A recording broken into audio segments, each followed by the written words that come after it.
be 15 beats above that baseline. So let's go back to that strip that we did a few minutes ago. We said the baseline on average was 145 to 155. So what would we want that acceleration to go up to? 155 plus 15. 170, right? And it needs to last at least 15 seconds. So from where it leaves baseline to where it returns to baseline should last 15 seconds. We don't want it to go beep, beep, and it not count, right? But it can't last more than 2 minutes, or then we're talking about a change in baseline. So this is reassuring, requires no interventions. This is good. Deceleration, we're going to get into this more in a minute. Decelerations is a fall or a dip in the heart rate. And we call them 3 different things. There's earlies, there's lates, or they're variables. And we're going to talk all about those like I mentioned. I don't think we get to until next week. So don't worry about those at this point. So we have 3 places where it goes above the baseline. Let's look and see, does it meet the criteria 15 by 15 to be counted as an acceleration?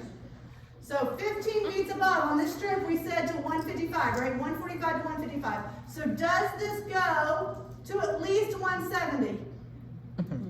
This says 180. So see how it goes at least 15 above the baseline? If this is your baseline, it's going at least 15 beats above. And then it lasts from where it leaves baseline 10, 25 seconds. 25 is more than 15. So it has at least 15 beats above baseline and it lasts at least 15 seconds. So we would check, count as an acceleration for the criteria. Let's do this one. 155, it peaks at right under 180, so that would be 15 beats above, correct? And it lasts 10 in the middle plus 5 over here and 5 over there. It's 20 seconds, so is it at least 15 by 15? Yep. Let's do this one. It goes up to 180, so we know that's at least 15 above the baseline. It lasts 10, 20, 30 seconds. So how many accelerations are on the strip? 3. Wait, 2. 3. Right? 3 accelerations on the strip. I don't know where Dr. Amison got to last week, but usually she puts a recording about reactive strips. Is it part of your recording? Most of you probably haven't watched the recording yet, right? It's okay. You got time, as long as you get it before the exam. But know that when you go back and watch that, it's going to be a little bit of a reiteration of what I'm just teaching here. So for non-stress test, which is what Dr. Amison touches on that recording, is an indirect measurement of uterine placental function. Again, how well oxygenated is that baby? To have a reactive strip, what is the synonym for reactive? Reassuring. What is the synonym for non-reactive? Non-reassuring. For reactive strip, they must have at least two of the 15 by 15 accelerations in a 15 to 20 minute period. So it must have at least 2. So going back to look at the strip, does this strip have at least 2 accelerations that meet the 15 by 15 criteria? Yes. So would this strip be reactive or non-reactive? Reactive, because it meets the criteria of having 2 accelerations, right? If it does not have 2, if it has 1 or 0, it's going to be non-reactive. You will be tested over this material, I'll just tell you. This is important. Amison's covering it on that recording that y'all haven't watched it, and I'm recording it. If 2 of us are recording it, that should tell you something, right? Sorry, just being honest. You'd rather me be honest, right? All right, so we've gone over the strip. Oh, we forgot about poor Kelly. Let's talk about Kelly for a minute and get back to Kelly. First, let's start with baby. So remember, with baby, we're looking at that top strip.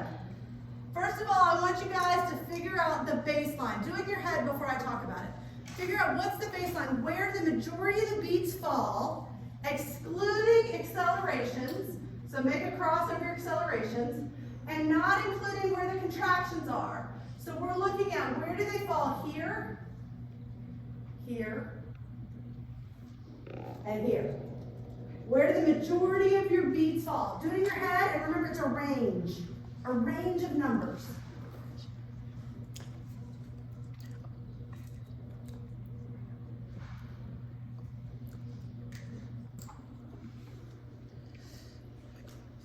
What do y'all think?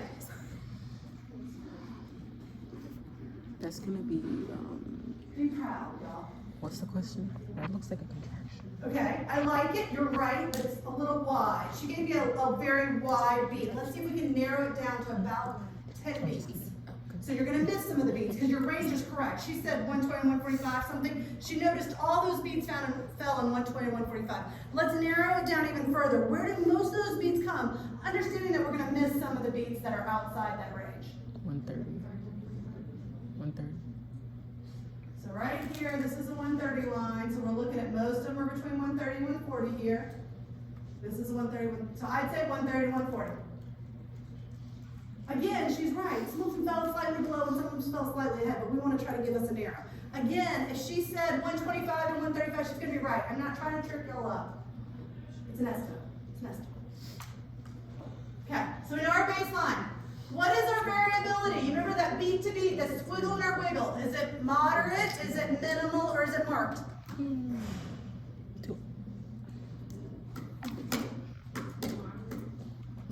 Moderate variability. I don't know who said that, but yes, moderate variability.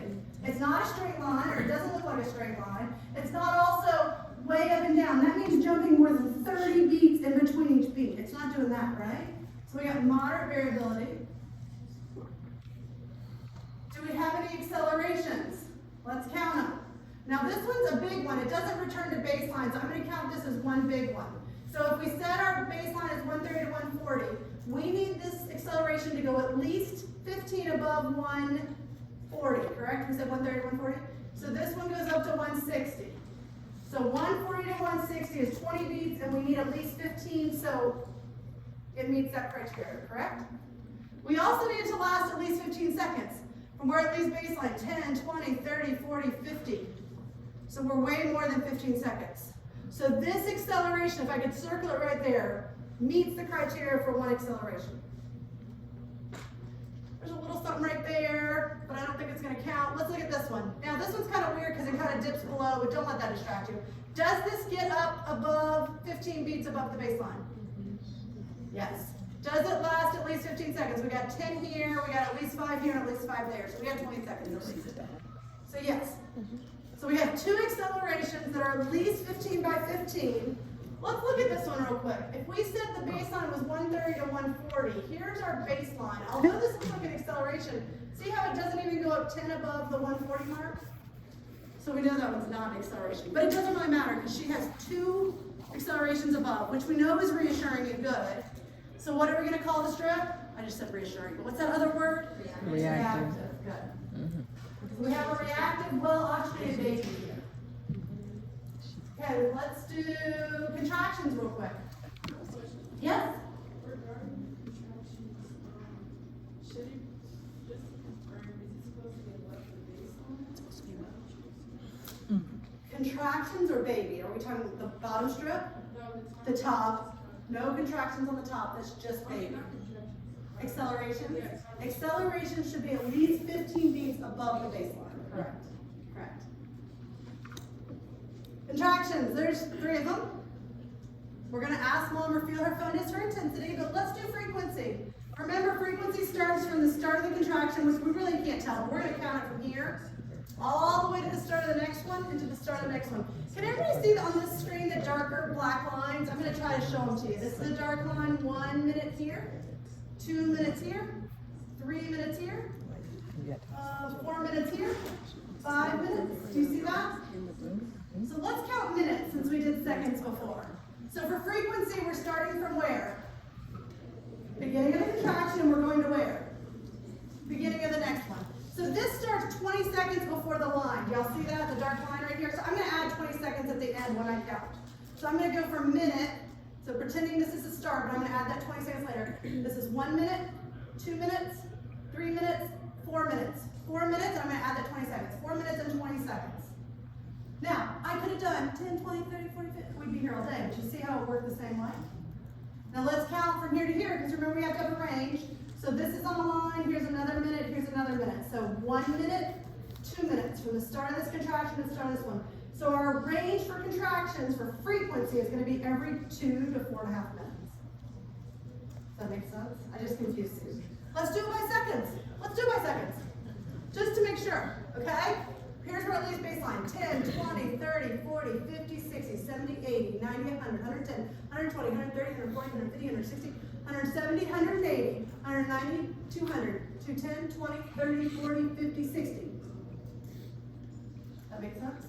And then the next one would be 10, 20, 30, 40, 50, 60, 70, 80, 90, 100, 110, 120, 130, 130 roughly, 140, I said, if I said whatever. 130, 120. Does that make sense? Okay. Phew. That was a lot on strips. Let's get over strips and move on. We'll come back to them with deceleration. Any questions before I move on? What should we do next? We gotta get back to Kelly. What does she need now from us? You gotta massage it. Let's talk about what we talked about earlier, that rupture of membrane. So you know I mentioned the inner layer is the amnio.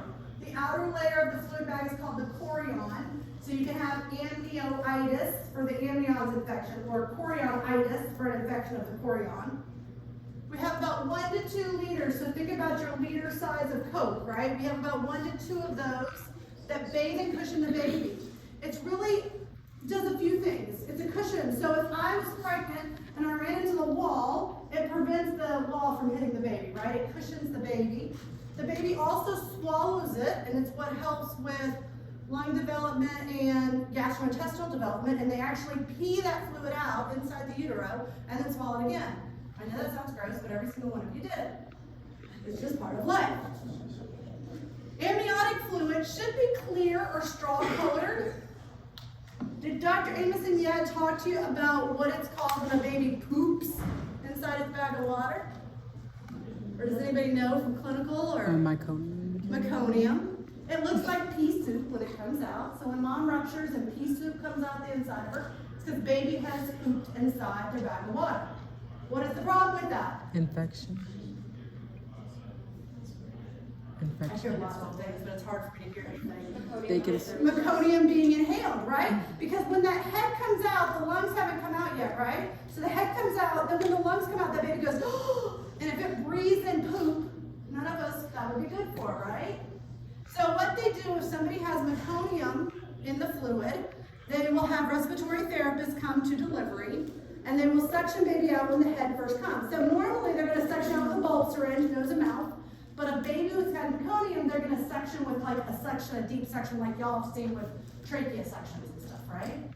So look on your postpartum chart, when you're reviewing and postpartum your chart, a lot of times in the baby, if it's a meconium delivery, you'll see it charted, cords are clear. That doesn't mean the umbilical cord. What kind of cords are they talking that are clear? Vocal. Vocal cords, showing that it wasn't inhaled, right? So we got it sectioned out and they didn't inhale past the vocal cords. Why do we think some babies poop inside the womb? Stress is a big factor. Post-dates, right? Yeah.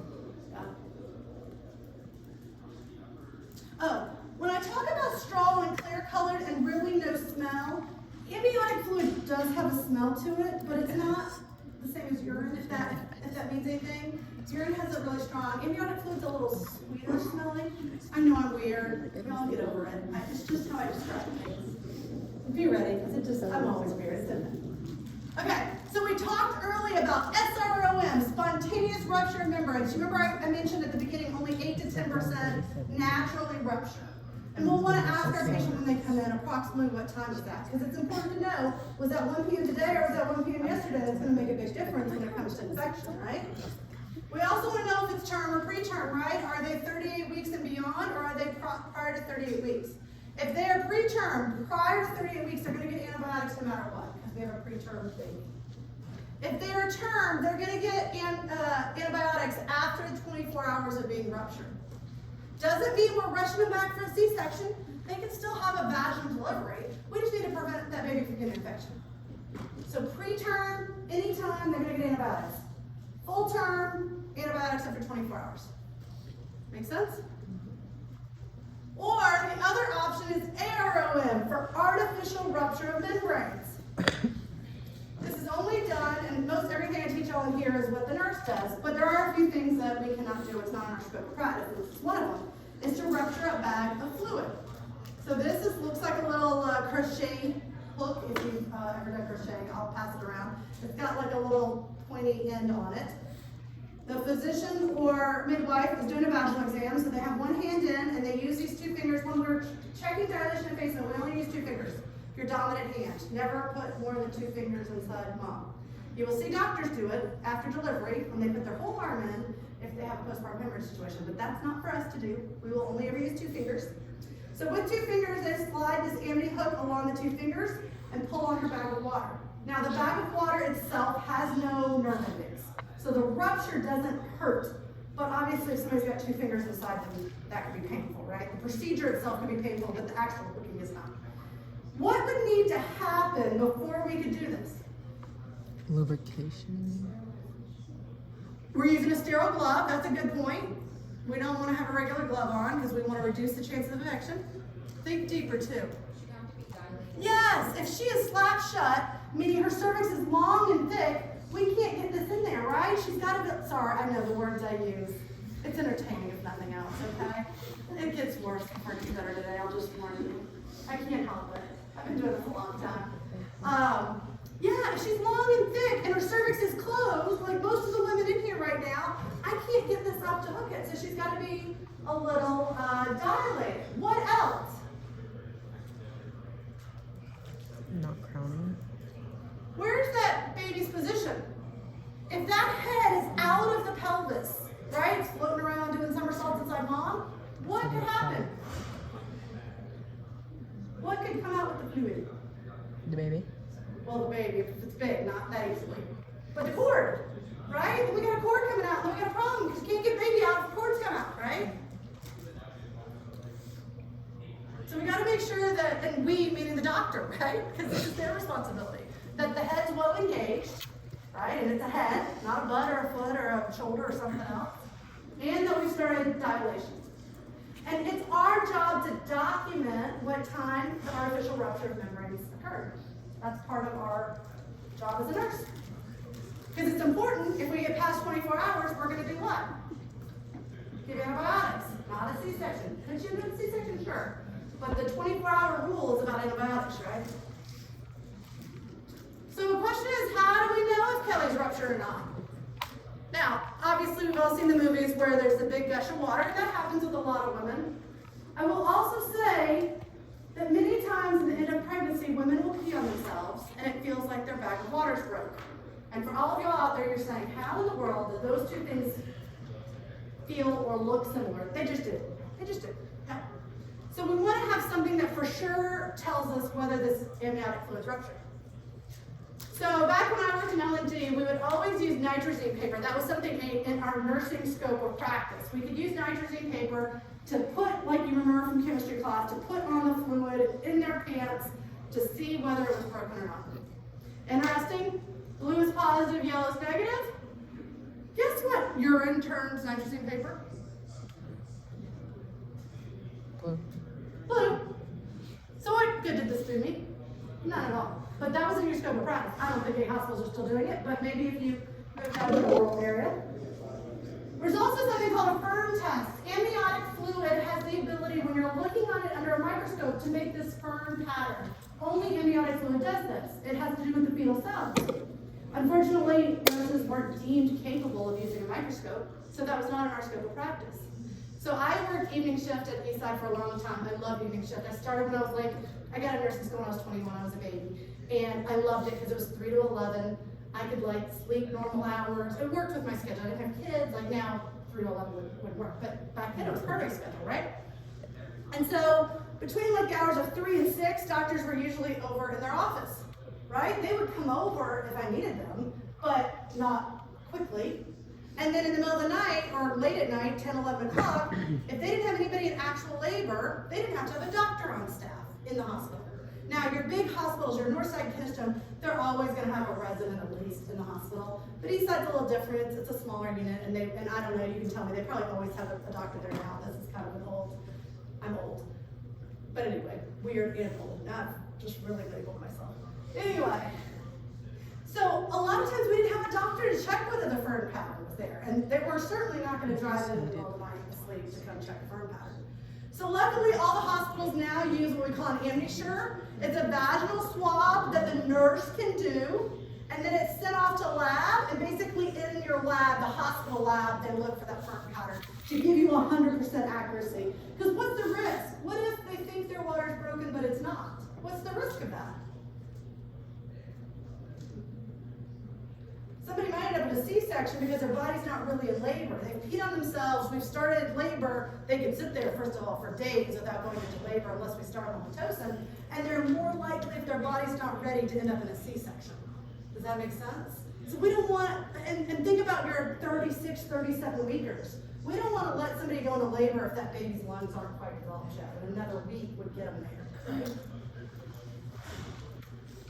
All right, with the fetal heart, with the artificial or spontaneous rupture, we want to check for possible cord prolapse. I'm going to talk about that in a minute. That's where the cord comes up because that head is not engaged.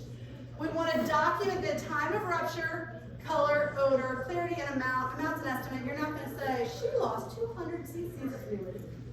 You're not capable of. I mean, we're just, that's not our expertise, right? So copious amounts, scant amounts, those kind of things.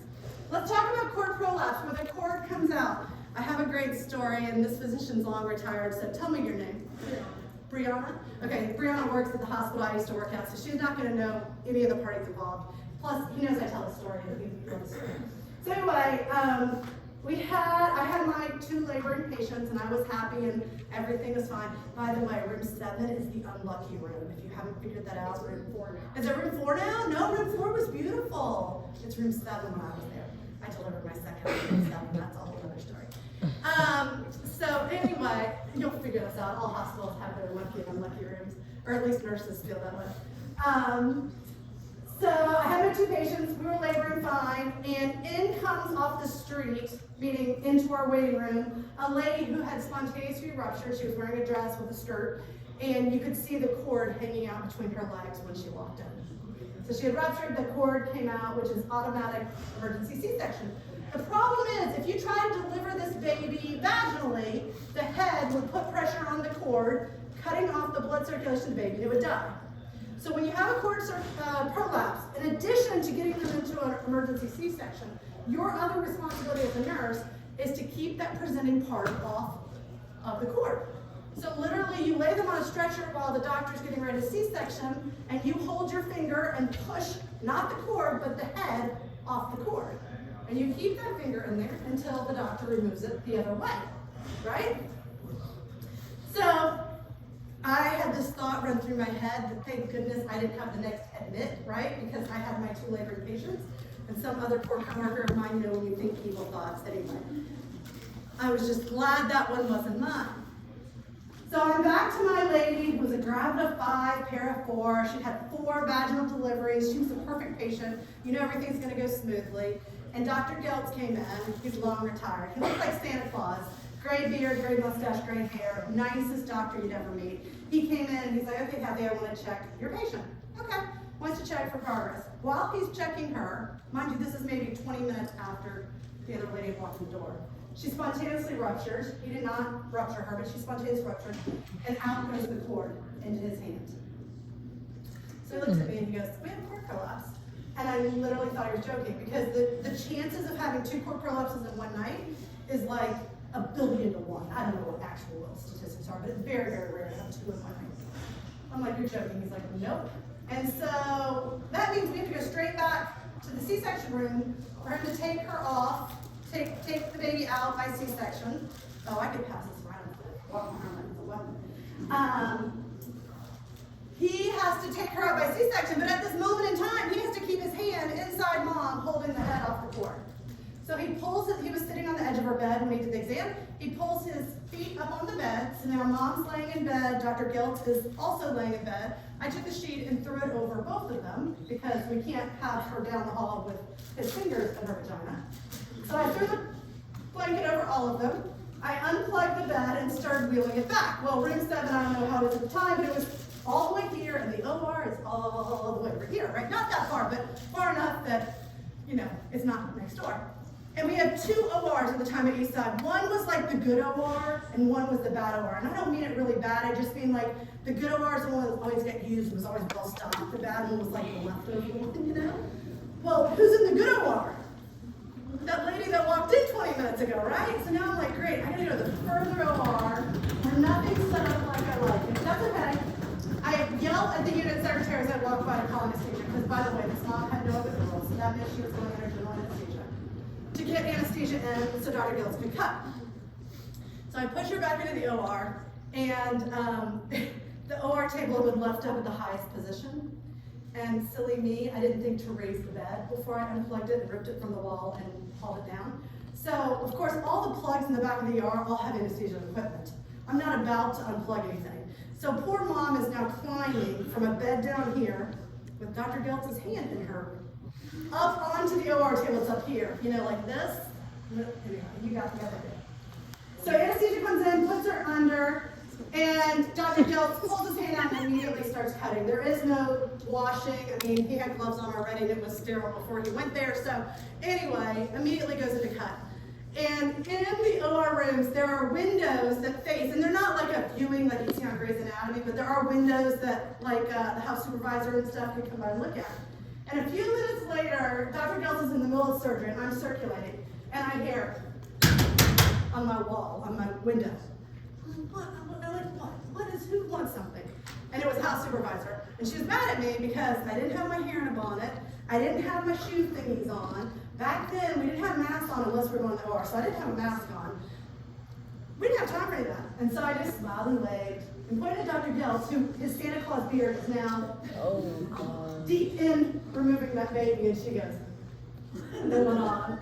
We'll worry about the infection later, right? We had to get that baby out. So just the point of this long story and why I'm trying to entertain you, but at the same time, I want you to remember that in any kind of cord prolapse situation, your priority of care is to keep the presenting part of the baby off, and then they have to be delivered by C-section. Questions about my story? I know what people talk about me, right? All right, Kelly spontaneously ruptured at 1300. What time is that? 1 o'clock, 1 p.m. She has copious amounts of clear yellow amniotic fluid. What do we do next? My favorite way to make the guys squirm in the class now, right? Dilation, effacement, and station. These are the 3 terms that we're going to diagnose or figure out when we do a vaginal exam. So, vaginal exams are part of our scope of practice. We will be checking dilation effacement. If you have the opportunity in clinical to do it, please do it. Not all, it used to be all Grady students had the opportunity. I heard lately from the clinical instructor that they're not as willing to let you anymore. But if somebody says, hey, you want to check dilation effacement? Sure. You're going to have no clue what you're doing. That's okay. It's usually somebody who's epidural and is comfortable, so the nurse can check first, then you can check behind her. They're not going to go off your judgment yet. When you check dilation effacement, it is thinking, because you can't see, it all has to be done by your fingers of your dominant hand, right? Think about if I said right now, describe to me what the other side of the moon feels like. You're going to be like, well, Dr. Barnett, there's several problems. One, I've never seen the other side of the moon, and 2, I've definitely never felt it, right? It's okay. We're not expecting, it probably took me 6 months of practice to get good at this. So I'm not expecting you to be experts. You will practice it in labs. Some of you have already gone to OB labs. Some of you have OB labs coming up. You will practice it in there. And you will, if you choose this line of work, you will get better and better at it. I always think it's like riding a bike.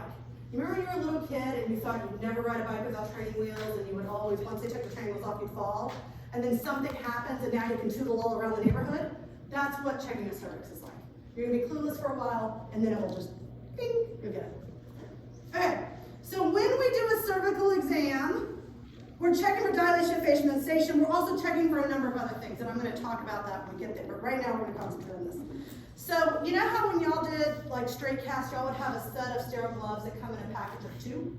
There's also packages that have 1, right? So that's what we use. So we put a non-sterile glove on our non-dominant hand and a sterile glove on our dominant hand. Everybody raise your dominant hand. I'm not doing it for me. I'm doing it for you, muscle memory. Raise your dominant hand. That's the hand that you're going to put the sterile glove on. Okay? So before I open the glove, the one glove up, and I get my non-sterile glove out from my other hand, I'm going to open my packet of lubricant. because we're not gonna stick unlubricated fingers inside mom. So I'm gonna open that lubricant up. I have seen hospitals that have the tube of lubricant, and then nurses will put their sterile glove on, and then they'll go like this with their tube. What's the problem with that? No longer sterile, is it?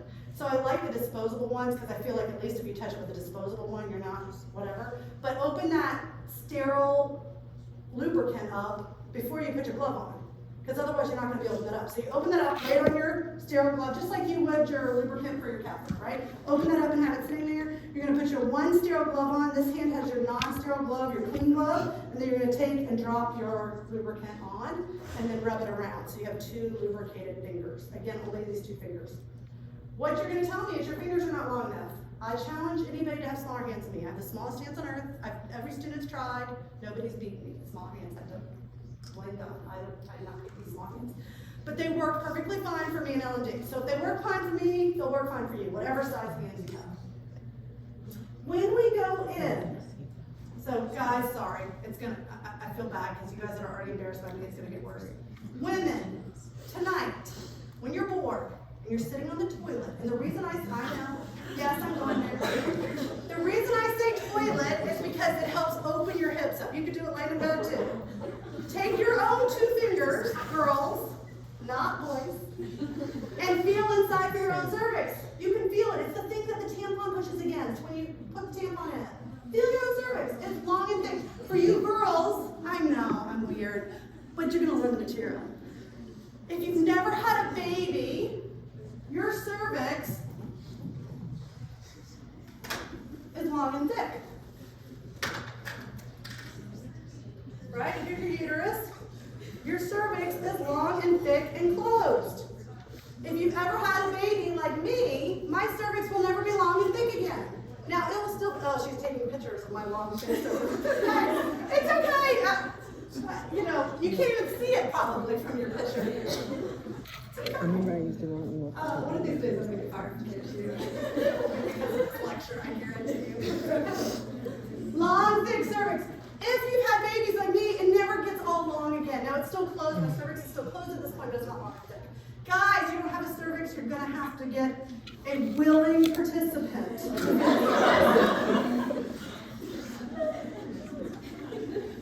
So when we go in there, I want to talk about something else that I've had students say to me that really bothers me, and I want to make sure, and this pen is not very good. Women have 3 holes. 3. Urine, babies, poop. Okay? We're sticking it where the babies come out. I had a female student tell me they didn't know there was 3 holes, and I don't know where they were sticking the catheter when they were putting catheters in, but that's beside the point. So we have our sterile glove. We're gonna go in there and find the cervix. And let's start with dilation first. Dilation is the opening, how far open that cervix is, and it's measured in centimeters, between 0 being closed and 10 being fully dilated. In order for that baby to deliver, it really has to be 10 centimeters. Now, if you had a 12-week miscarriage, a spontaneous abortion, that baby could probably slide out because it's so small before it got to 10. See what I'm saying? But really for a full-term baby, you've got to get it to 10 centimeters. Why do you need the cervix fully dilated before you start pushing? The head can come out? Right. So you need it to be dilated for it to come out. But what's the problem? Why can't we start at 9? Why can't we start pushing at 9? Shoulders might not fit. That's a good idea, but there's even one more concerning thing.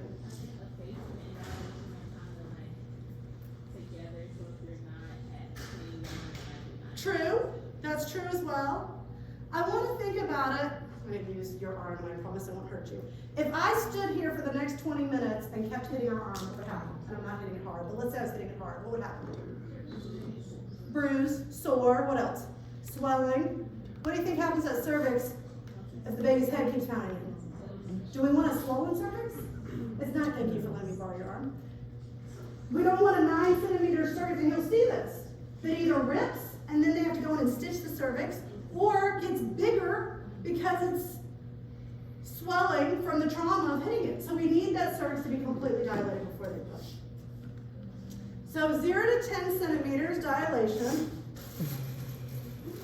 And I'll pass this around, my bag of tricks. So this would be 1. You think about it, 1 finger, that's 1. And then 2 centimeters, and this goes all the way to 10. Now you'll notice my fingers are not wide enough because I already told you I have little tiny hands. But I can feel around for that cervix, right? And like I said, you're gonna do this, you have no idea what you're gonna do. Literally one of these hang, I don't know if it still does on the wall inside where the nurses chart, the nurses station. Literally I'd walk out, obviously I can't go like this outside, I can't pull my fingers out like this, right? But I have to imagine, and then I go up and like, okay, what was she kind of thing, right? You'll see some nurses I see on social media that have beads that are different lengths and they measure them on their beads kind of thing. But pass this around so you can see kind of, we're starting with 1 and my little thing's kind of had its length. I need a new one. There's one in lab too. So that's how big the circle's getting. The other thing is effacement. So how thin your cervix is. So you remember I talked about, and I know you can't, I need another pen because y'all in the background know there's no way y'all can see this.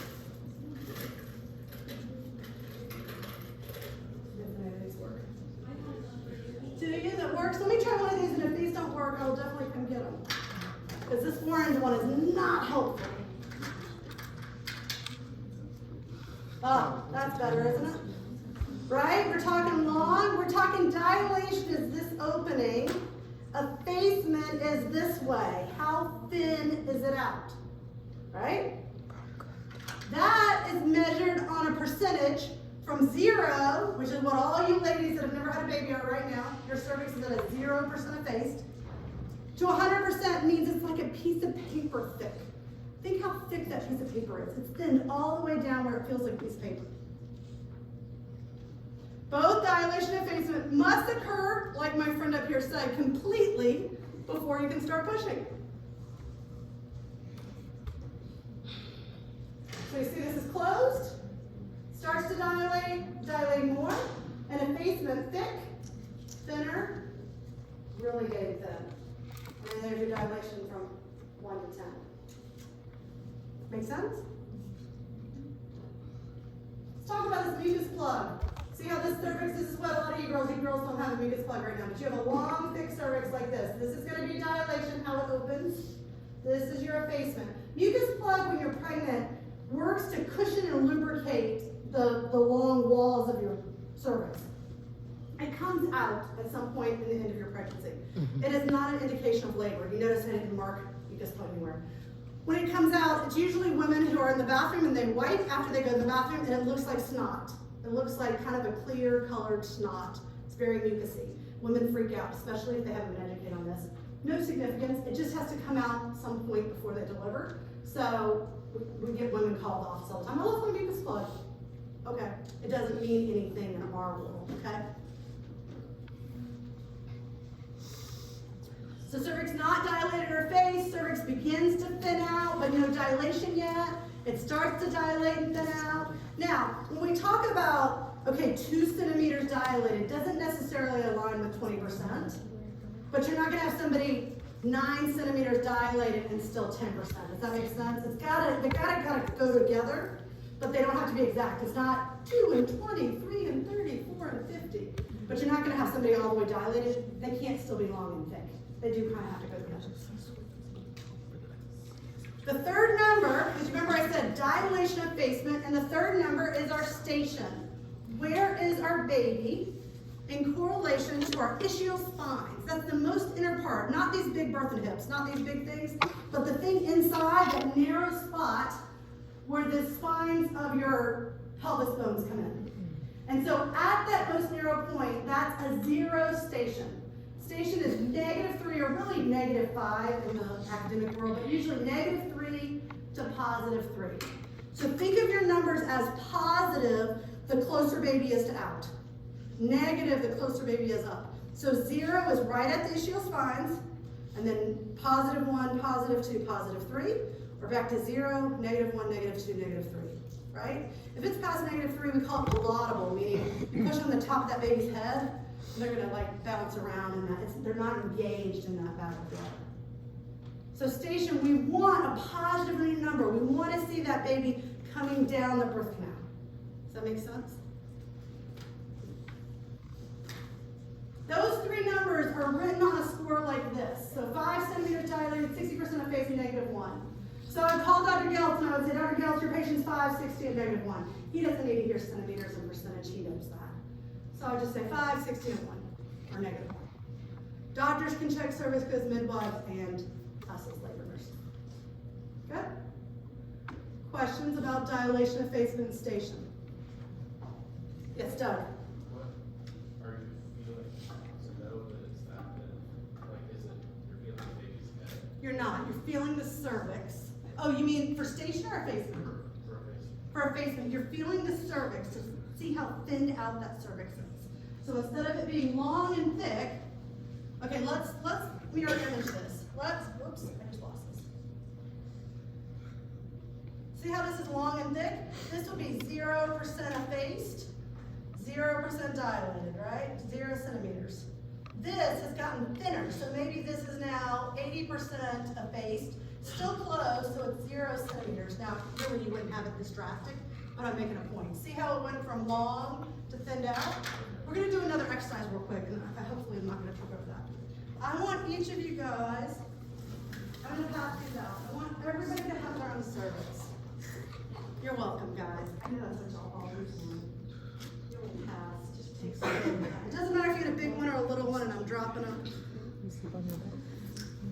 I know. I'm weird. And your face is like sleep like this. Station 0 is at the ischial spine. So we're going to feel inside, and we're doing that pelvic exam. Feel the most prominent point of that bone. And is the head at that most prominent point or not? Is this like do we like vibe? No, you're going to determine it. And it's going to take a lot of time.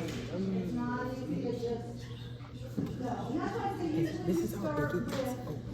patients that have girls, so they're actually comfortable before you start before.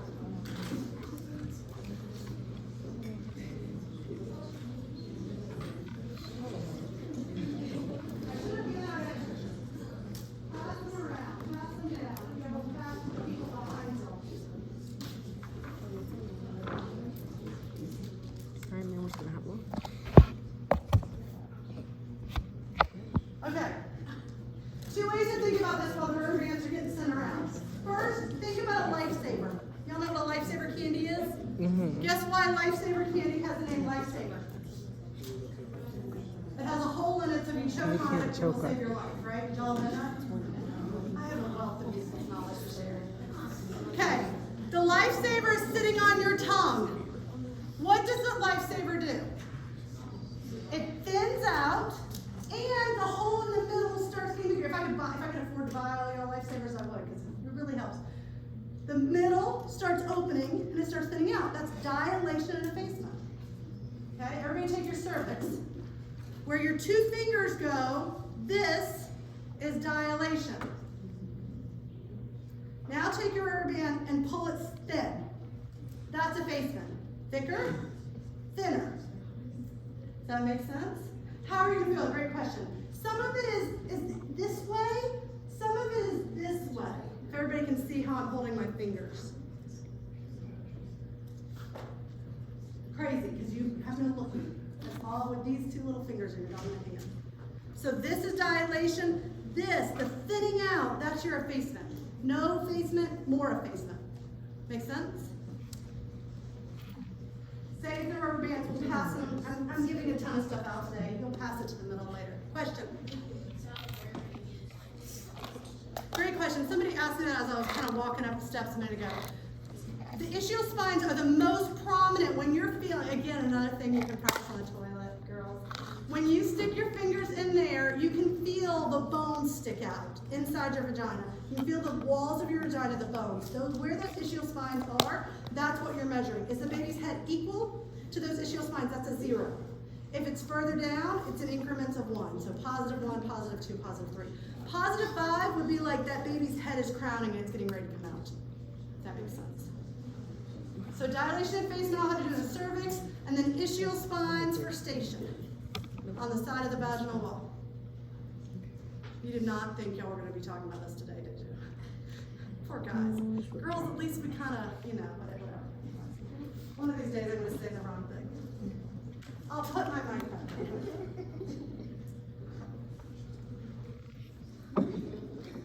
Bishop's score. Bishop's score is a tool that is used by physicians. So the question is, why, Dr. Barnett, are you wasting your time, our time? I'm wasting our time because I had a student, or I've had a couple students tell me they saw this on NCLEX. And I want to make sure you know this for NCLEX. It is not something you guys or I will be doing. It's not our scope of practice. Why NCLEX asks the question it's not our scope of practice, I don't know. But I'd rather y'all not miss the question and me not have taught it to you. So think about the Bishop score that you've gone to Vegas and you're laying bets on a team. And I know nothing about betting, so forgive me if my analogy sucks, I'm trying. Think about it as you are betting on a percentage chance of something happening, right? Your team, the Chicago Bulls, is gonna win, right? You're betting on that team. That's what this is. So doctors are gonna take all of these scores we've come up with. So we've come up with their dilation, their effacement, their station, consistency. Is that cervix firm, meaning it hasn't started changing much? Or is it soft and closer ready for delivery? Is that position posterior, meaning it's tilted backwards, or is it anterior? And basically, they're going to take all those scores, add them up, and if the score is 9 or more, then it's predicted to have a successful induction. So we're talking about, okay, somebody's got moderate blood pressure issues. They're 38 weeks, they're full term, they've got moderate blood pressure issues. They want in their head to play the chances. What are the chances mom's going to have a successful induction? So let's go back to this score, 5, 60, and -1, and add it up. So 5 centimeters is going to get 3 points. 60 is going to get 2, so that's a total of 5. -1 is going to get 2 more, so that's 7. Let's say she's medium, that's 8. Middle is 9. She would have 100% successful induction. Remember, this is a statistical thing. So could she have a cord prolapse and get a C-section and not be a successful induction? Absolutely. But you see, they're just trying to play the game of statistics here. Does that make sense? What do y'all need to know? Because certainly y'all don't need to memorize this chart. How many times we tell you to memorize this chart? Y'all need to know this. You just need to understand that it's a method that physicians are going to use to see how probable or how likely a successful induction is, based on dilation effacement of the cervix. Does that make sense? You'll thank me one day. So how will Kelly's pelvis affect her delivery? We've talked about the baby a lot now. Let's talk about her pelvis. So there's those ischial spines I keep talking about. You can imagine these are coxoxic. This is her posterior butt side. This is her pubic bone. And these are those ischial spines that I'm talking about for station, right? So we talk about the false pelvis is the bigger part of her pelvis. What we care about is this inlet right here, right? What shape would be best conducive to a baby's head coming through? Triangular, rectangular, round. Y'all think I'm crazy. Right. So some pelvises are more narrow, which is going to make it harder, right? So we're looking at both the anterior posterior length between the pubic bone and the pelvic, the coxoxic, the tailbone, and then we're also looking at this transverse diameter from side to side. Does that make sense? So here's the 4 most common pelvises. Gynocoid pelvis, this is the ideal shape. This is what we want because it's what shape? Nice and round, it's a circle, right? Best for the baby's head. It has equally anterior, posterior as it does from side to side, transverse. Android pelvis, see how the anterior, posterior is more narrow, making that kind of hard look? They're more likely to break their tailbone. I have a friend who had 3 babies, she broke her tailbone every delivery. She probably, I didn't test it, but she probably has the android pelvis. Anthropoid pelvis, it has a longer AP measurement, but more narrow here. And then platypoid pelvis has a very wide transverse measurements and very narrow front to back. With these pelvises that aren't preferred, let's say, what are we going to more likely do? More likely C-section. What else? Can y'all think of what else might happen in these cases? Maybe longer labor. What else? Different positioning to help. Absolutely. What else? Vacuum or forceps delivery. More likely to need an assistance in the delivery. Do you work in this area? Want to. Okay. I just could tell you know the answer, which I like. Okay. Baby. Baby's head has two fontanelles. Y'all talked about this in peds. Your anterior fontanelle and a posterior fontanelle. The anterior fontanelle looks like a diamond shape. Posterior fontanelle looks like a triangle or a Y. These are really important because when we talk about position of the baby, we have to, again, we're doing dilation, we're doing effacement, we're doing station, and guess what? We got to figure out what that position of that baby is. In between the anterior and posterior fontanelles, we have these beautiful suture lines that you can see and you can feel. When you're in postpartum, go to a baby that's in the nursery or when mom's not paying attention and feel that baby's head with the hair on the outside. Your mom can be paying attention, I'm joking, but it's weird if you stand there for too long feeling fontanelles. But it's easy when you can see that baby's head, you go, okay, this is the anterior one, let me follow the suture line, this one's the posterior one, right? Only time I have trouble with a really hairy baby, sometimes it's hard to feel those suture lines. But practice on a postpartum baby. It's also important to know where this occipital bone is, because everything I'm getting ready to teach you is related to that occipital bone, meaning that bone that is behind the posterior fontanelle. So this is my occipital bone, right? There would be my fontanelles. It's really cool because this molding takes place at the head. You know, when my kids were in 5th grade, y'all might remember this, they spent a long time talking about the plates of the earth and how when there's a volcano and an earthquake, the plates move. That's exactly what's happening in the baby's head. Those bones aren't fused together so that when it goes down the birth canal, that baby's head can mold and shape to fit through that birth canal.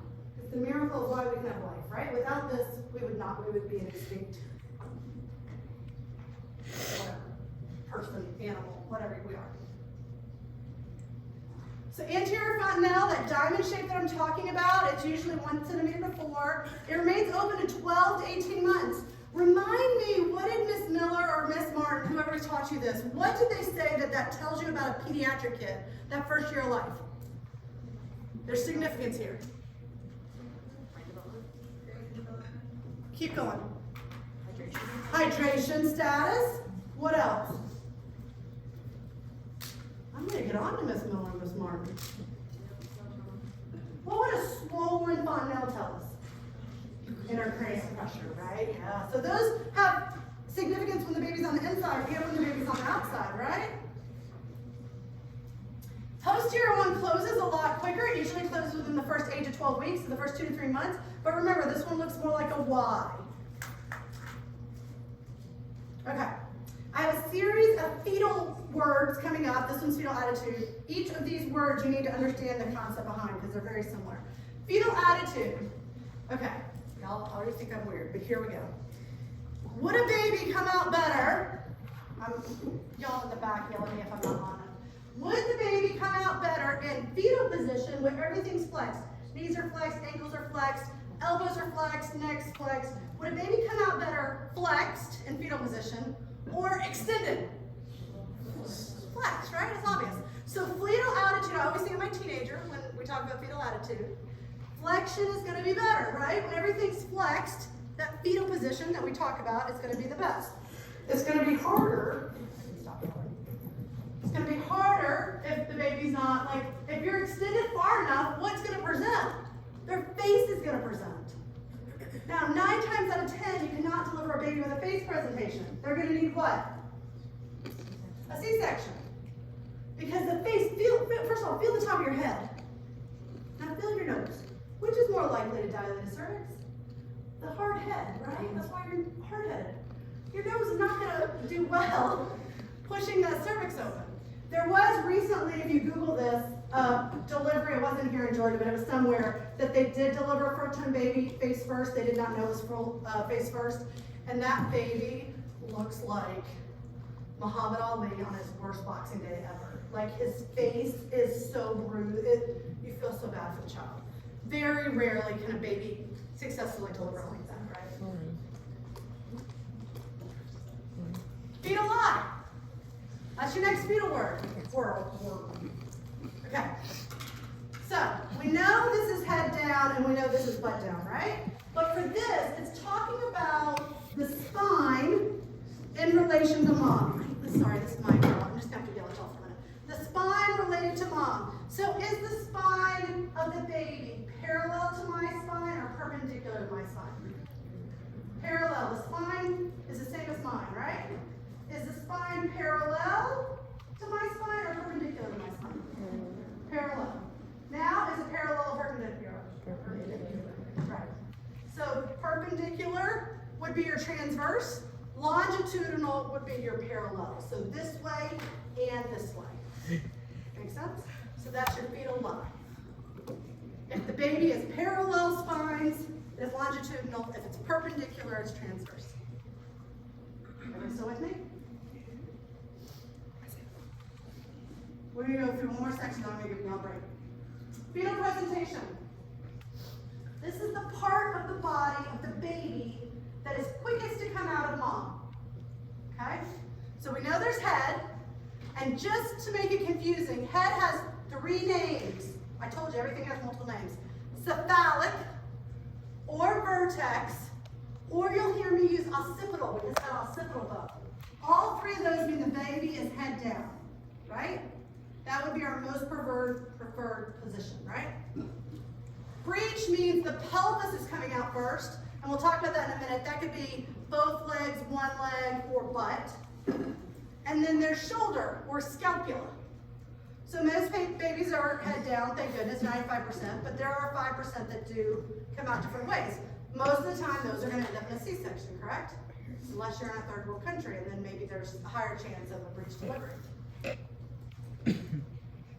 So for that cephalic presentation, we're going back and looking at fetal attitude. See this baby, it's flexed like I was telling you in complete flexion. There's less flexion. All the way to extension. See how that baby's face is presented? That would not work very well, would it? So that one's going to end up in a C-section most likely, right? Breech presentations, like I mentioned, complete breech, its butt's coming out first. Frank breech, its legs are back like this. Now, I will say, when these babies are delivered by C-section and they're taken over the warmer, they still look like this. And a lot of times it freaks out mom and dad, and they say, is my baby forever going to be like this? Thankfully, no. It takes some time, because those legs have been like that for possibly 9 months, for those legs to come down. They are at more risk of hip issues, like hip dysplasia. Or you could have 1 leg or 2 legs coming down. Footling breech is what that's called. Footling breech. Breech deliveries can be done vaginally. Let's think about the risk here. I think some of y'all have already gotten this. So in a vaginal delivery, head down, the head comes out. What, by the way, what's the biggest part of our bodies? Our head. So the head comes out first, right? We section the nose and mouth, and then the smaller shoulders come out. Now there can be trouble with shoulder stitch, I know that, but most of the time your shoulders come out. When the shoulders come out and the lungs come out of the vagina, they go, and expand, and baby takes its first breath of air. And that's why it works so well, because we section it before those lungs expand and fill with air. If we have a breech delivery, that baby's coming out this way, the lungs come out, they expand, and let's say the biggest part of baby's body can't get out. What happens? They're going to suffocate because their head's still inside mom. So I have seen breech deliveries before where there's quite a bit of cutting, tearing, and breaking to either get that baby to come out or to shove it back in for a C-section. Right? Scary. Now, in other countries, they have a higher rate of successful breech deliveries. Why is that? This kind of goes back to 2 lectures ago. Why is that? We're not strapping people to beds, right? So if you're walking around delivering, you got gravity helping you, and your hips are going to open more like this than if I'm laying on my back, right? So there's going to be other things that might help increase the success of our breech deliveries. Fetal position. We are going to give a letter to each of our fetal positions. And these letters you're going to have to memorize because you're going to use them in life and on the exam and everything else. First, remember the occipital bone. That's the head. And we're going to call it O. So no matter if you want to call it cephalic, vertex, occipital, it's the head, and it's O. If the baby is coming out chin or mentum, that's the word for this, it's M, right? So that face, baby that's a face presentation, it's gonna be labeled an M. If their butt's coming out, the sacrum is gonna get an S. Or if the scapula or acromion process, remember the shoulder blade, that's the acromion process where it's attached, that's an A. Don't think scapula S, right? Sacrum's S, acromion process is A.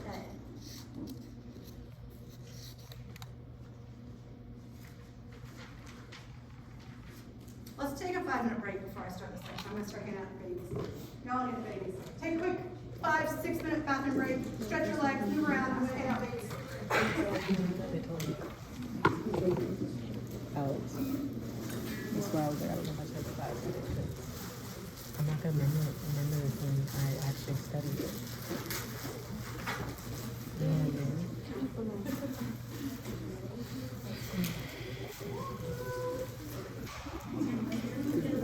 Oh my god. Or would you rather have a boy? Can we go today, They're guys? harder to write on the form. I'll get to it. You'd rather agree.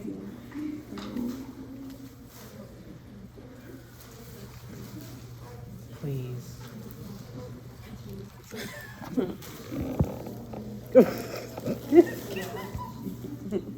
What did you got food care about blue?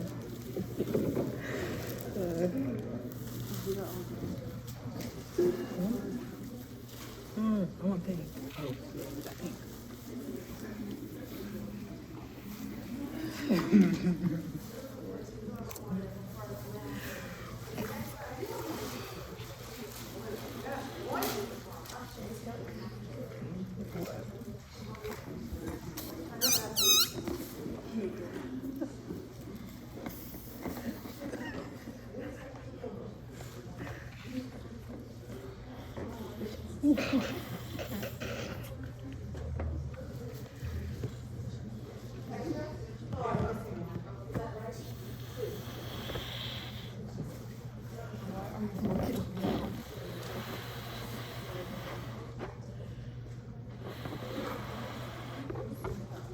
Oh my god, this is great.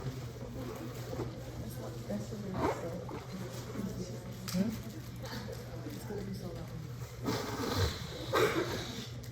What is that? Oh, that's normal.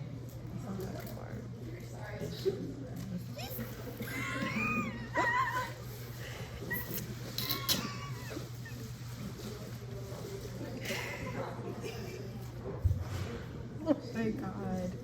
When we were eating lunch and you kept what do you think?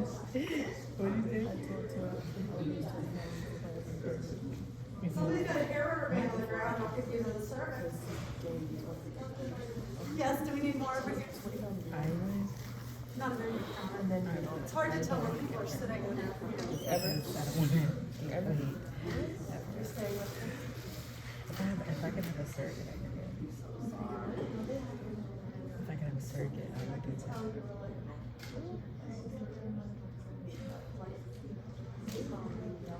Yeah, I just don't eat. I look horrible fat. I'm sorry. Like I just. Y'all need more up there, gentlemen? Can I have extra? Yeah. Now I tell all the people in the class, that your staff and services and babies. I just don't know. I just don't know the baby. He was so cute.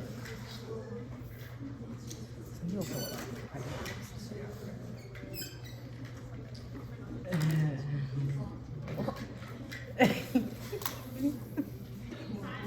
You can go ahead and hide, let's take the time when we start back. So yeah. Oh, so we went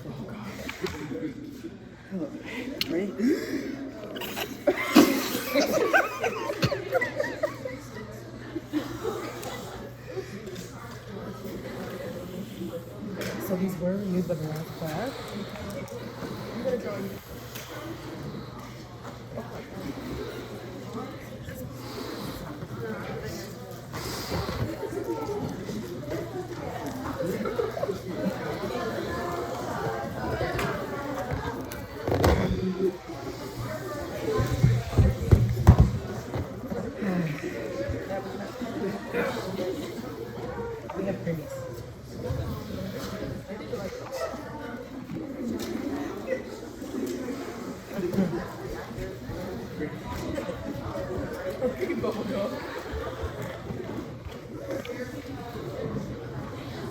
And yours is small. I have a big one. Yeah. They're about. They're like when they're smaller.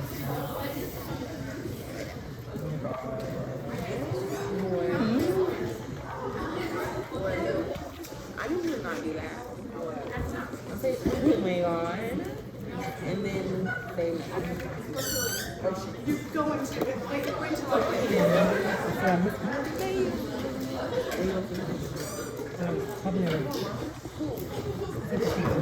Okay. Let's keep going. I know I gave y'all a short bathroom break this time, but we don't have a lot of time. Okay. I want you to think now when we talk about mom. Now this is a big problem nursing students tend to have. My right, if I'm the patient, is Caitlin's what? If I'm the patient, Caitlin take care of me. My right is her left.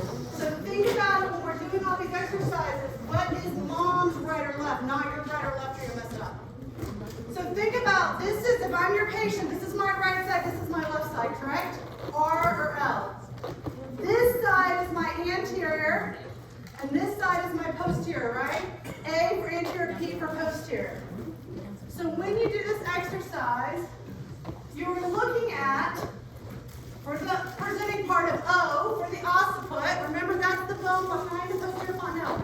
In this exercise, do not think of where is the baby looking or facing. It will mess you up every time.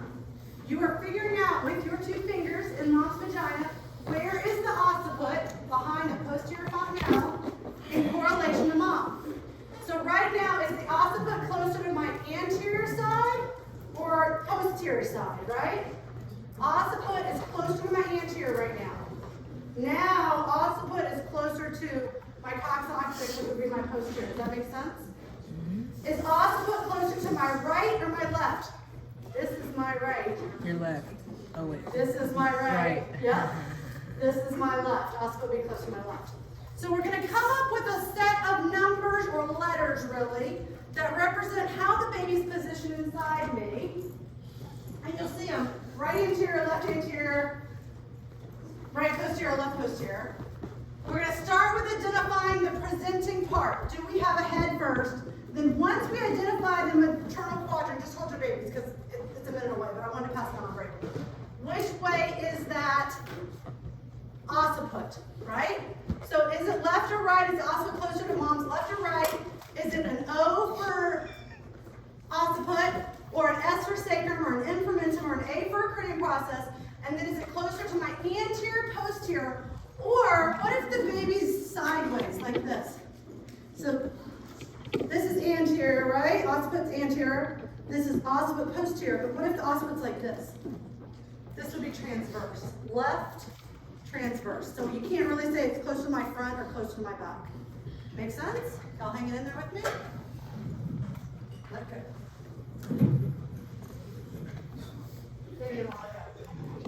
Okay.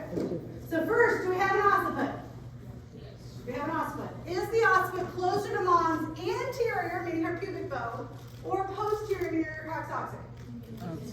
Anterior. So this is going to be O-A.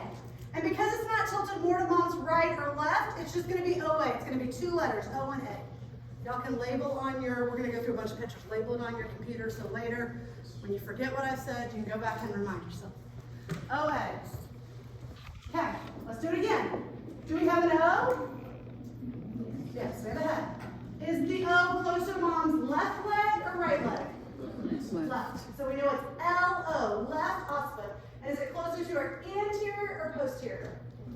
Anterior. So L-O-A, left occiput, anterior. L-O-A. You will have this on your exam. It's okay. It's not that hard.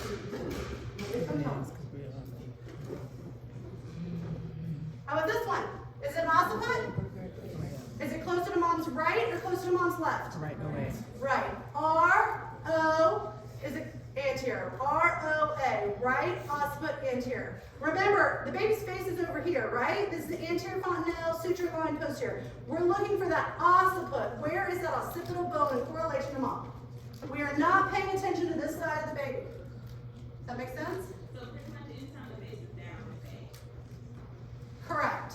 But it works for you, great. Don't let that mess you up though. But yes. Okay? Occiput? Yes? Left. Is it closer to mom's left or right? Left. Is it closer to her anterior or posterior? It's transverse. So L-O-T. Left occiput transverse. L-O-T. Locked would be your answer. How about this one? R-O-T. R-O-T. Right occiput transverse. How about this one? P-O-T. No, wait, no. We have an occiput. Is it closer to the anterior or posterior? P-O. Posterior. So OP. It's not L or R because it's direct. So OP. Occiput posterior. Another term for this. Sunny side up. That baby's coming out sunny side up. So there's a problem when a baby's coming out sunny side up and mom's laying on her back, right? Because when mom is coming out, when this baby's coming out sunny side up, when a baby's coming out looking down, OA, occiput anterior, its head ducks under like a turtle, mom's pubic bone, and the head comes out. When it lays like this, it can't duck its head under, so it kind of ends up hitting mom's tailbone. So a lot of times, if mom's either got an epidural that this would work or no epidural, we'll get mom to push on her hands and knees, and that way gravity will help that baby to come out, so it's not just ramming against that pubic bone. But yeah, if you're sitting side up, the baby comes out looking up in the ceiling, excuse me. How about this one? Left, occiput, posterior, right? It's closer to mom's tailbone than it is her pubic bone. So L-O-P, lock. Oh, that one. R-O-P, right occiput posterior. Easy enough. Like once you get it, it just clicks, right? Okay. When it comes to something other than the head, so your M for mentum, your S for sacrum, or your A for cranial process, we're not going to worry about left, right, anterior, posterior anymore. Because the doctor doesn't care. He just needs to know that this is coming out. So what letter, one letter will we use for this one? Legs. Not B, but Oh, S for S. sacrum. Right, S for sacrum. Okay, here's what we're doing with our balloons. By the way, take a picture. It always ends up in the senior slideshow. I always love seeing them. Take your baby out of the KSU and dispose of it elsewhere. Guess what a popping balloon sounds like in this room? A gunshot. And I would rather, as I mentioned earlier, not get fired today for my job that I love.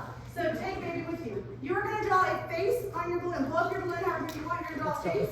Then you're going to draw an anterior fontanelle. You're going to draw the suture line and a posterior fontanelle. Then once you get that balloon, I'll give y'all 2 minutes to do that, and I'll tell you what we're going to do. So draw your face. There's markers around. There's markers coming around. Face, anterior fontanelle, suture line, posterior fontanelle. Pens or markers? Markers? Yes.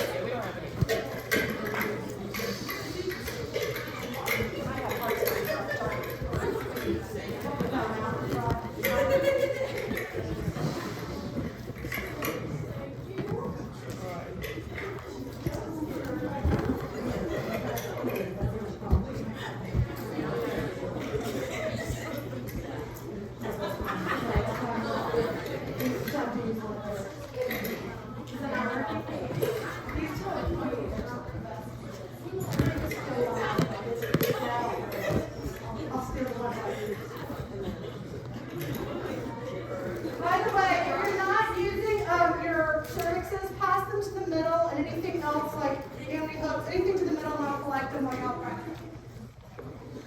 You're coming in with me.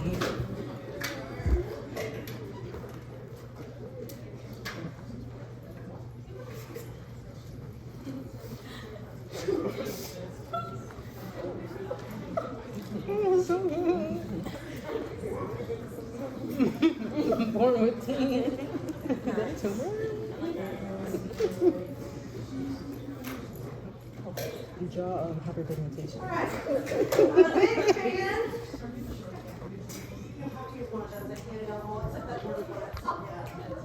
I'm a big fan of kinetic learning. I think some of us learn better visually, some of us learn better auditory, and some of us learn better by feeling and touching. So that's what this exercise is all about.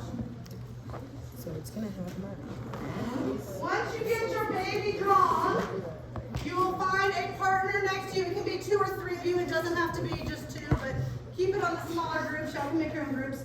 You're gonna take your balloon and you're gonna practice. So if I have the balloon currently and I'm showing my partner, and of course you'll have a balloon, not a baby, but it's the same thing. You're gonna hold it between your legs and they have to tell you, is it LOT, whatever, right? Just got kind of borrow the one that okay? So look everybody, watch me. So let's say they're my partners, right? And I'm gonna hold it up so y'all can see, but I'd be holding it between my legs, right? Then they're gonna be like, okay, the occiput is close to I-M-O-A, right? And then I'm gonna change my position and be like, okay, what am I doing? It's gonna help you make sure you're understanding this in the real sense. And if both of you are lost, then let me know and I'll help y'all figure it out. It'll help. So we're gonna spend about 5 minutes practicing with each other and I'll walk around and help you.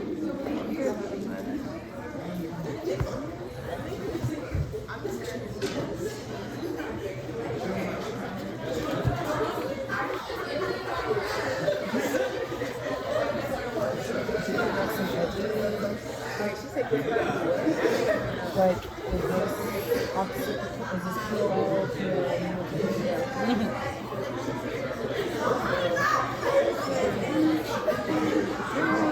She has me a vision. And then we're gonna draw some edges.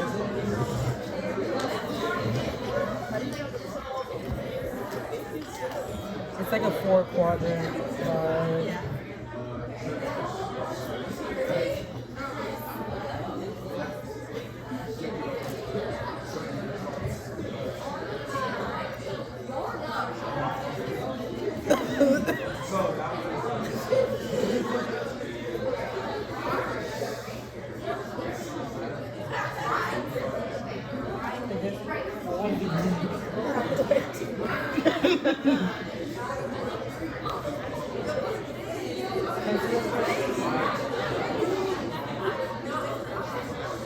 So yeah, it's not that far.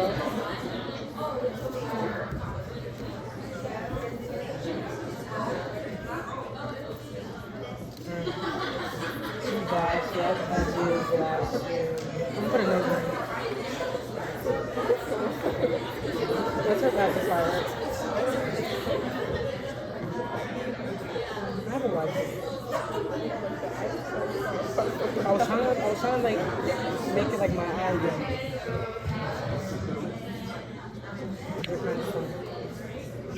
I see the shape. That's the line of the marker.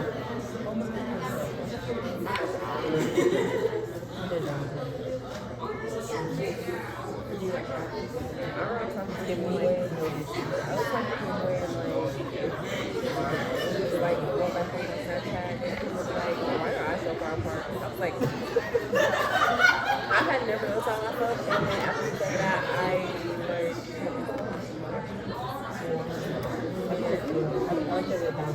Okay, giving care of that. You have bottom.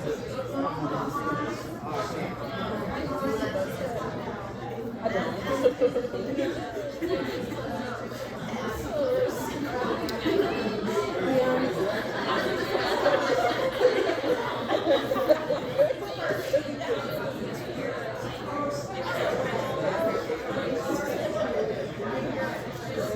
Okay, I'll see this. Everybody fine?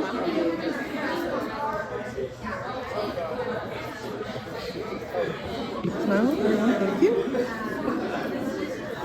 Oh. Can you like back on this? Oh, okay. No, you in it. Okay, yeah. Well, I need to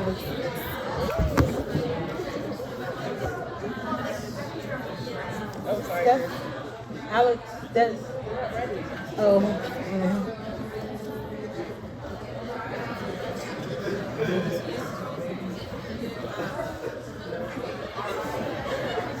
I kind of ate up without watch this time. Yeah, I don't realize you. I just told you that.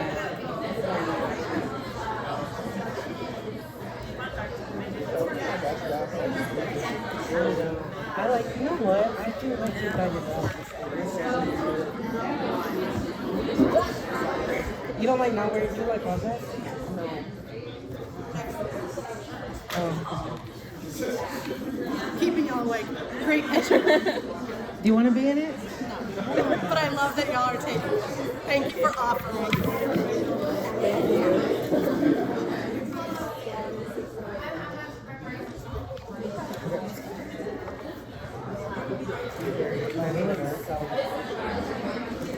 face is so circular. Okay, that's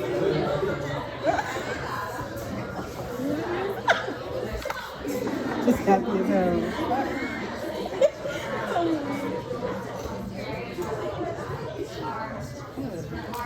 Don't need to stand, you know.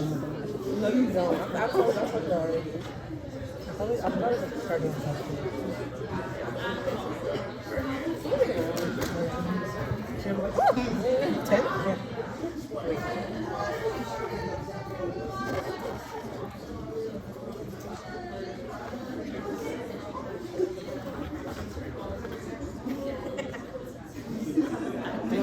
I hate my smile sometimes. Wow. And you look like you have veneers. No, not my smile, but like my face. Like, just like the unsymmetry. It's not symmetrical. You sleep on your back too. No, I don't. I don't sleep on my back all the time. No, but it is not. No, it's not. No, your face is symmetrical. No, you're. No, yours is. Ooh. Is that a soap sword?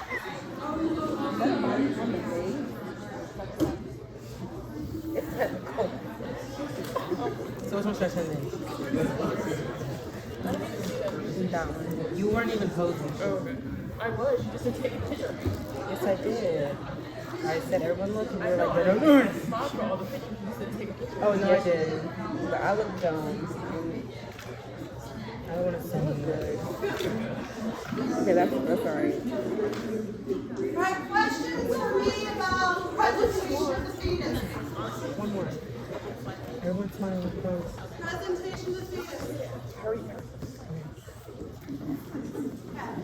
We're moving on, and I know I owe all of y'all cards. Some of y'all haven't got y'all bring it. Moving on to the next thing, which is going to take about a good 10 minutes. I want to get it started. I feel very strongly that you guys do not get enough charting in this program, and I know we have DocuCare and yada, yada, yada. But ultimately, charting is your lifeline, right? If you did not chart it, this did not happen. So when it comes to a lawsuit with a bad delivery situation, which LNG is high in lawsuits, most of the time, there's nothing you can do to prevent that infant death. But moms and dads are going to want the wedding line, right?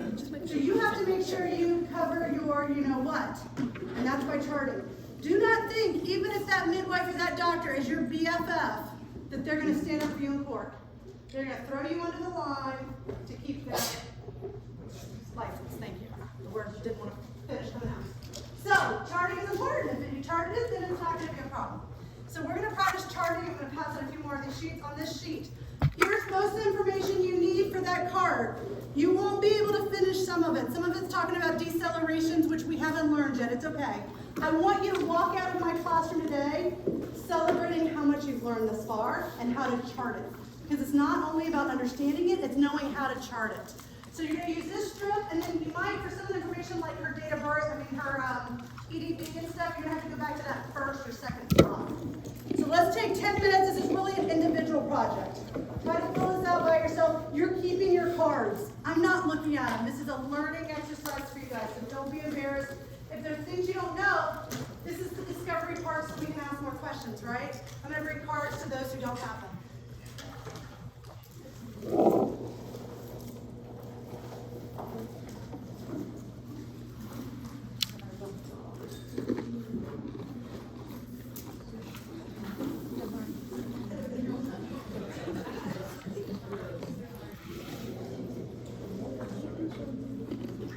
I don't care about Pulse and all the vital stuff that y'all learn first semester.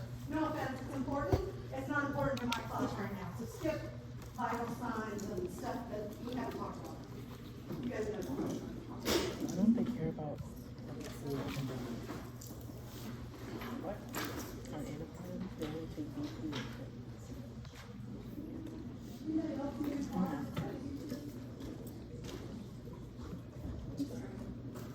The focus on the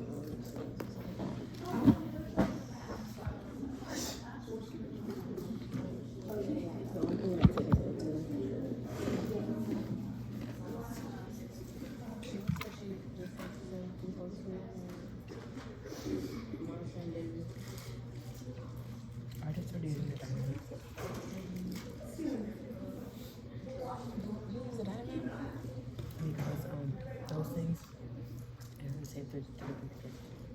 Yeah, it's the first days that we have for 12 minutes. It's right there.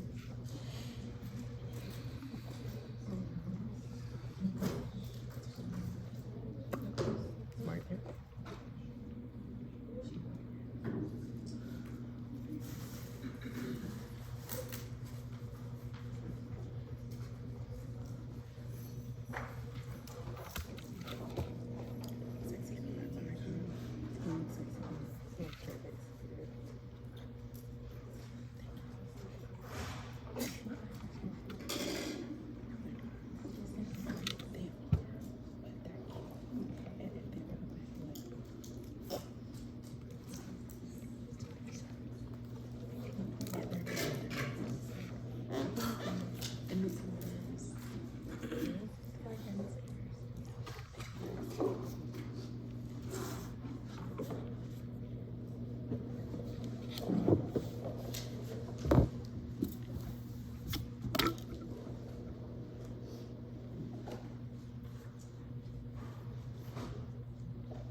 Because we have Sunday Monday. You know what I do?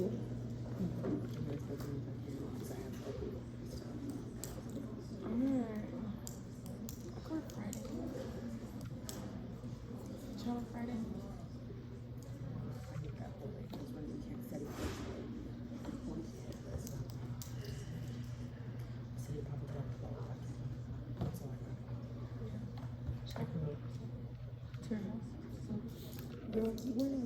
I went up there last night to get a chocolate, and I was just sitting with the room and responding. It took me 5, and I was like, she doesn't want me to come. She's like, you're right here.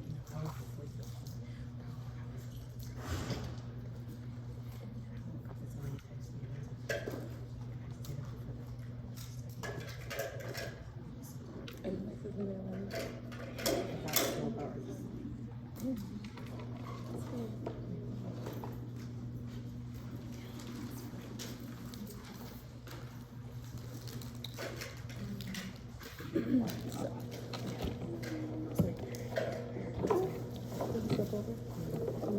That's why we're in 3-year-old.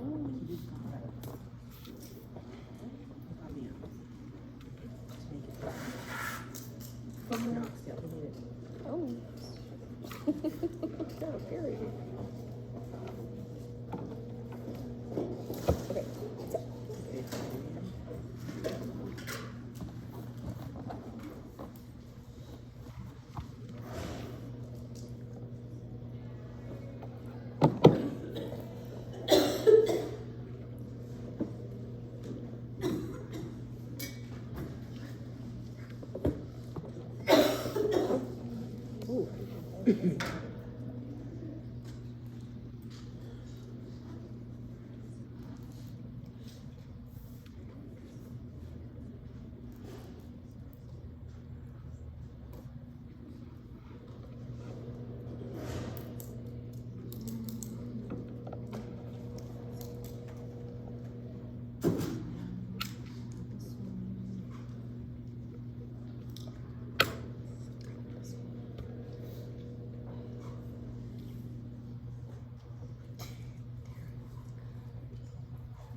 okay if you don't have it all done. Do as much as you can.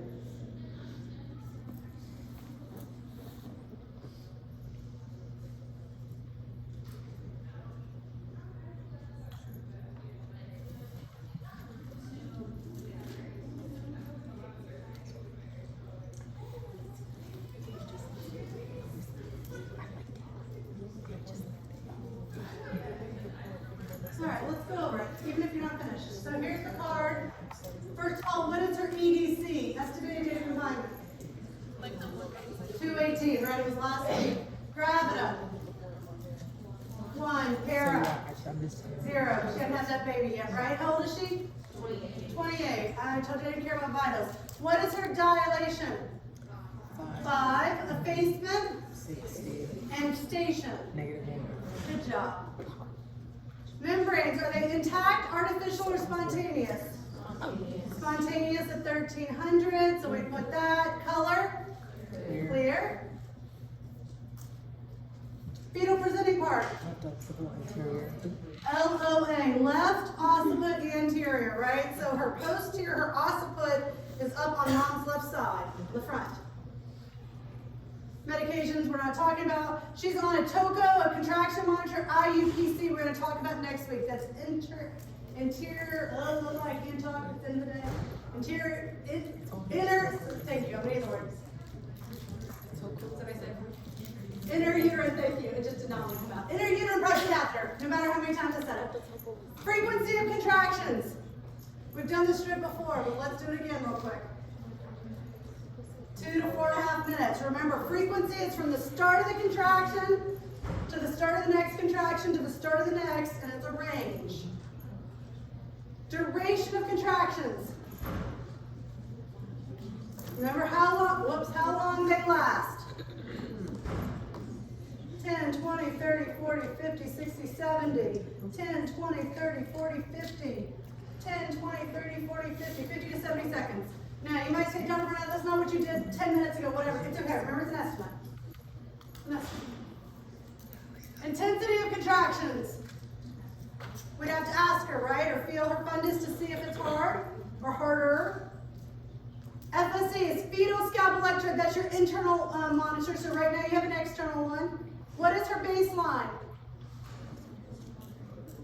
Where do most beats fall? Ignoring the accelerations and ignoring the time during the contractions. We've done this one before. What did we say? 130 to 140? Okay? Variability, beat to beat variability. Moderate, right? D-cells we haven't gotten to yet, so we'll worry about that. Is this strip reassuring or non-reassuring? So stop. In 2 hours and 20 minutes plus bathroom or minus bathroom breaks, look at all that you can just chart on this chart, right? Sometimes we fail to celebrate how much our brains can hold in a short period of time. If there's areas you're struggling on that card that do not make sense, where you're just taking information I provided and transferring it and you don't understand why, you know you can email me anytime. I'll stay for a few minutes. You know the class after this kicks me out. But I'll stay for a few minutes. I'm happy to answer questions. Email me. I'm happy to meet with you on Teams in my office. I do not bite. I know I'm weird, but I promise I do not bite. Have a great class. I did get you out here 5 minutes early. Thank you. That's perfect.